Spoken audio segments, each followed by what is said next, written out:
What's going on, everyone? It's Mike, it's John, back again. This is like 4 videos in 24 hours. I don't know what's going on. It's almost full time at this point, John.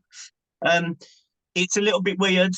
The setup has changed. It looks like we encountered a problem with the old system that me and John used to record videos together, and I think that's what was causing issues with the audio. So I'm hoping it's better. I apologise if it's not, but we are trying to fix it, as you can clearly see, and also bring you content. But John, I'm going to snap straight over to you, because I think the moment you start talking, you'll be in the video. I've had a look at Ernest Nuamah. I'm going to go with that. As a footballer, he's very quick. He's very direct. He's 21. You've had a little look at his stats. What's your thought? Over to you. Well, apparently he's quick. Plays on the right wing, but he's very left-footed. He's a direct winger, which is obviously what we've all spoke about that we need. Is just that his stats aren't very good at all. I've watched a few videos of him like yourself, and he will fit in well at Everton, because according to you, he doesn't look much better than Lindstrom. So 11 games this season, no goals, no assists. So apparently this is a player who we were linked with last summer. He was on the verge of flying from France over to Liverpool, and the deal fell through at the 11th hour, apparently, if rumours are to be believed. But we've gone back in for him again. So whoever's signing this is, obviously it's not David Moyes, because we went after him last summer. So it obviously boils down to Kevin Thelwell. Who's ever signing it is, I really think that they probably need to broaden their horizons and probably let David Moyes have his pick on players, because Ernie's stats for me aren't good enough for the Premier League. I love how you've affectionately given him a nickname already there, John. Ernie, love that. Love that. Yeah, well, the thing is, I can't pronounce his surname, so I'm just going to call him Ernie. Ernie, love it. I've looked at his stats, and look, I'm not going to sit here and say I know loads about this player. I've watched a couple of YouTube videos of him since, and I don't think I saw him beat a man. I didn't see him drop a shoulder, and I certainly saw no skill. So I'm worried about this one. I'm not going to lie to you, because I'm sitting there and I watched the video and I was like, he looks like Jack Harrison. Oh, it's the same footwork, it's the same ability, and I'm like, we need a better player than that. So look, I'm not saying he isn't going to be a good player, and I'm certainly not writing off a 21-year-old. But I'm hoping that we see the best of him at Everton Football Club, because I'm not going to say I'm blown away, because I'm not. The thing is with this signing, obviously David Moyes is in the club now. He signed his contract. Yes, he hasn't took training yet, but he will know what players that the director of football or whoever it may be are scouting, are looking at. So David Moyes must have signed this one off for him to be close to completing the deal. Now, you know, we don't know any more than what you people do. We've only seen what everyone's seen, that the deal's very close, it's progressing well, it's advancing well. I'm just hoping David Moyes can work his magic with this player, because we've seen it in the past when we've signed, and we've spoke about these players over the last 3 videos. This is the 4th one in 24 hours, that, you know, he just find gems, and, you know, he signed players that weren't world beaters, as in your Tim Cahales, who come from Millwall, and your Leighton Baines from Wigan. So all we can hope for is that David Moyes can get the best out of this player and get something out of this player that will improve the team going forwards. Because again, a broken record, that's what we need. We need more quality going forward. We need pace on the wings. We need someone who can get a shot off from the midfield. And we need someone to support the centre forwards, whoever that may be. So I'm hoping David Moyes has looked at this and thought, yeah, go with it. There's a player in there that I can get something out of, like we've seen in the past with some of his signings. Yeah, and equally, it is competition as well. You know, depending on it, if he's left-footed, it means he can go on the left. he can, and he obviously does play on the right. So it does mean that there's competition now between the 5 wingers when he comes in. You know, the Lindstroms, the Jack Harrisons, who you hope would go right.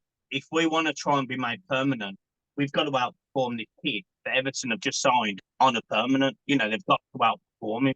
So all of a sudden, you might see the 2 of them step up. You know, out of the 2 that we've had so far, Lindstrom for me is better than Jack Harrison, but it's not hard. I mean, you're better than Jack Harrison.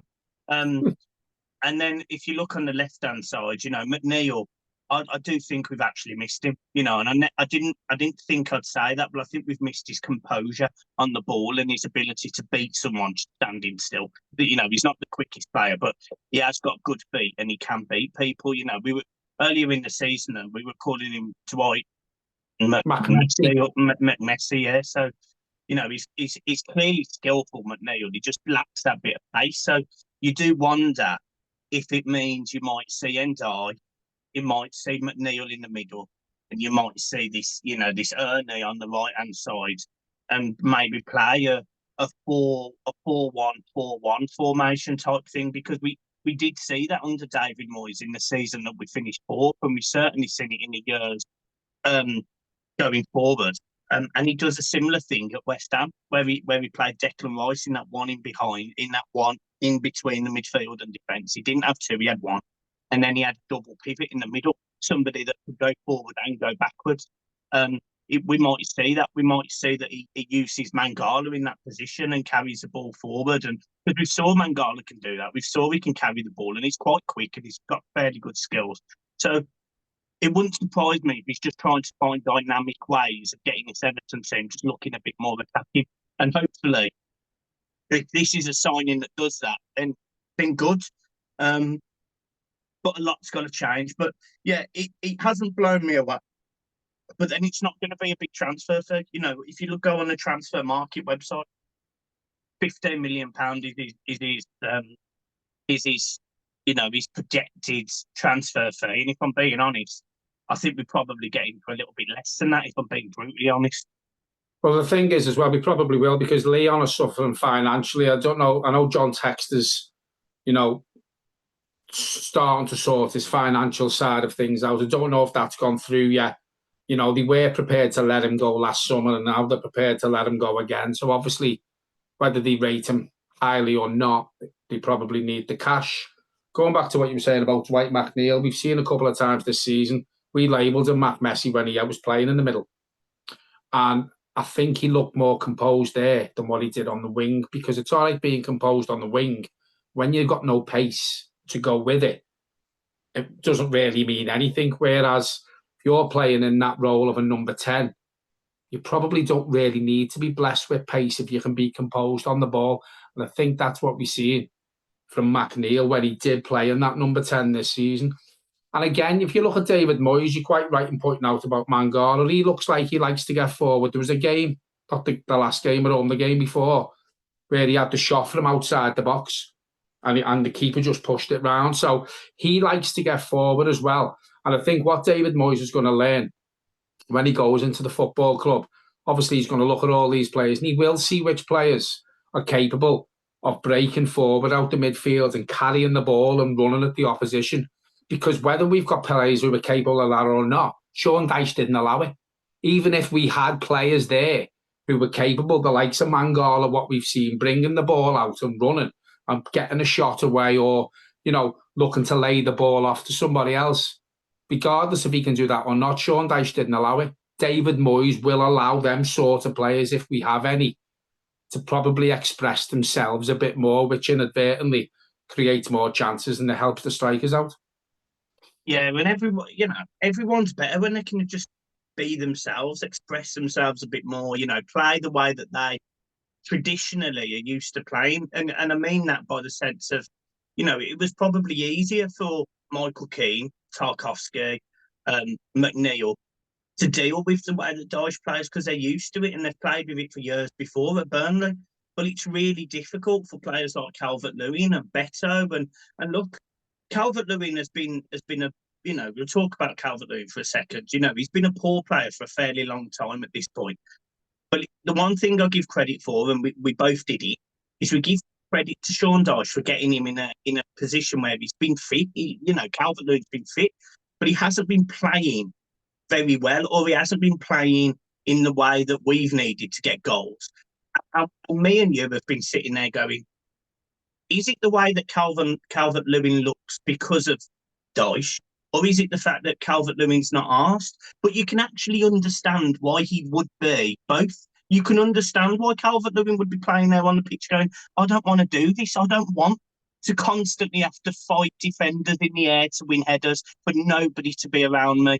Or, you can understand why he's been a bit frustrated, but equally, the tactics that Dyche has used has meant that he's been like that. So you sort of get it.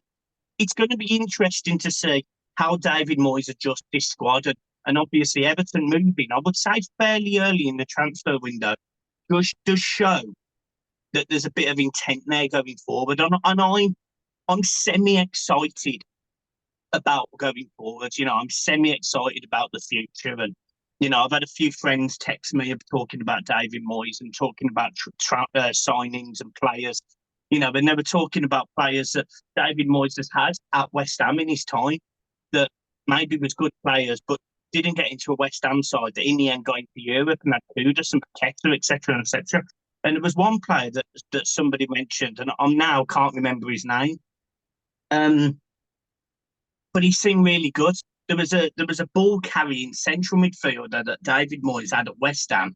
He was a very small player, but he had this ability to just carry the ball and beat players. What was his name? Who? Oh, he'll do my head in. But my point is, David Moyes finds these players and he utilises them to get the best out of them.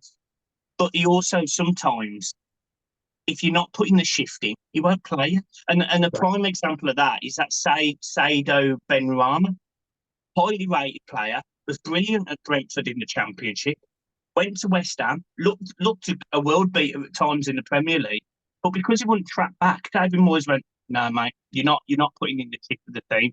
This Ernest, from what I've seen, he will battle back. He'll carry the ball forward. He's not scared of that. So I'm not complaining about that. I think what David Moyes will do is, you're quite right with what you say. Sean Dyche, even though players weren't pulling up any trees and they weren't giving their 100% and they weren't playing for the shirt and there was no blood, sweat and tears, which is what I always use on here, with David Moyes, you'll get that. And if you don't get that, then you don't play. And that's what you get with David Moyes. We've seen it at West Ham. We've seen it in his first stint at Everton Football Club.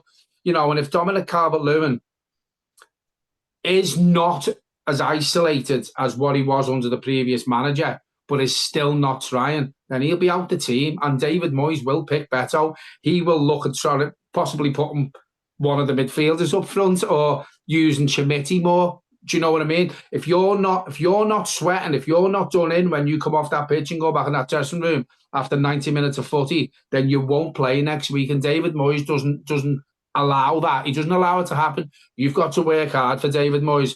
And again, we've seen it in his first stint at Everton. You've seen it at West Ham. The players worked hard.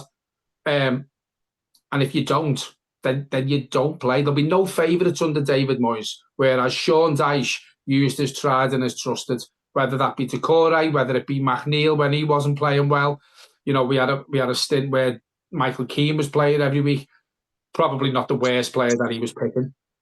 But if you're not pulling up any trees under David Moyes, mate, then you don't warrant your place. You won't get it the following week. And that's what we need. And this is where players like the team captain, Seamus Coleman's really important, because Moyes will go into Leighton and they'll go into Seamus and say, right, lads, what have we got here? Be honest with me. And I like to think that they will be honest. They'll put Everton first and they'll say, well, if I was you, David, I wouldn't be starting Decore, or we've had an issue in training with whoever it may be. It might be anyone.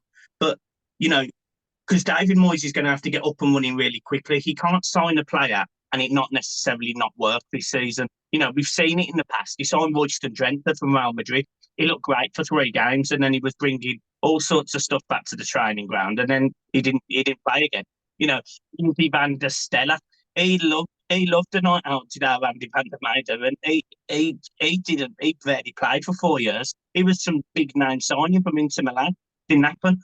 So we know what to expect with David Moyes. And I just hope that this Ernest, I hope he, if he's coming in, which it looks like he is, I hope he just fits in, gets off the ground running, and puts a bit of pressure on those two other players, because we need goals, we need options, and he's not got goals. He's not got. He's played 11 times in Liga, has scored none. So we need more than that.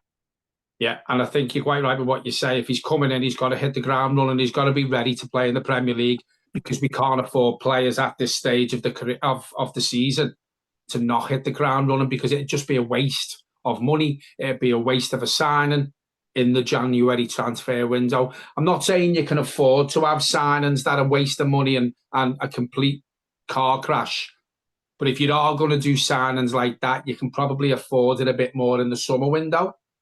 When you bring them in the January transfer window, especially the situation this football club's in with the league position at the minute, they've got to come in and they've got to be ready. And if he's not going to score goals, then he's got to work hard, which inadvertently makes everyone else around you work hard, and it lifts the team, then it lifts the fans, and we all come together.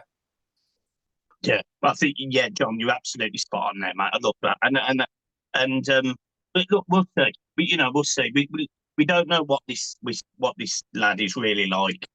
Stats say one thing, performances say another, and us getting off our seat or cheering him or whatever. But I think in January to be signing a 21-year-old that hasn't scored any goals is a bit of a gamble. I must say, I do think it's a bit of a gamble for me.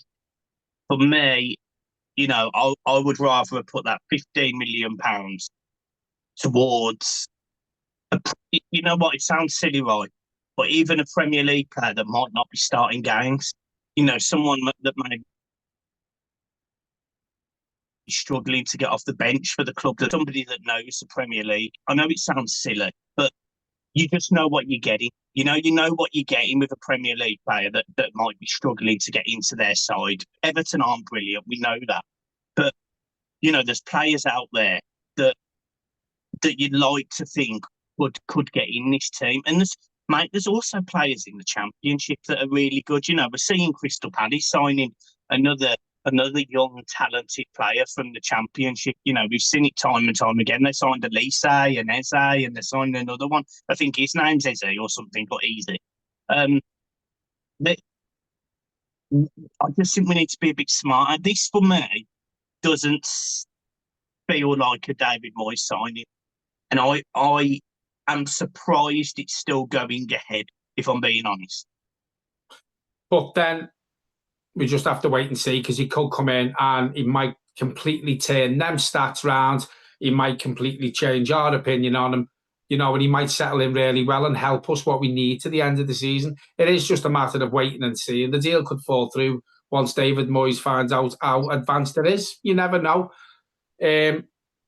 Totally agree with what you're saying. We could have put the money somewhere else and used that place up, that part of the team, possibly with somebody else. But it's just a wait and see, and he might prove us wrong. I just don't want it to be enough for Jake O'Brien. And that's not a dig at Jake O'Brien, by the way, but £17 million in the summer window, in hindsight, would have been lovely on top of the £15 million we've got now to go and spend £30 million on a winger. That to me smells a bit better, feels a bit better. I like Jake O'Brien from what I've seen. He's only made 3 appearances. Every time I've liked what I saw. But he didn't play under Dyche. You don't know what Moyes is going to do, fair enough. But right now, if you'd have offered me a player that wouldn't make an appearance between August and now, and you've got 30 million quid in this window instead of 15, I'd probably be all over that. And equally, this is where this frustration about these 2 loans on wingers comes from.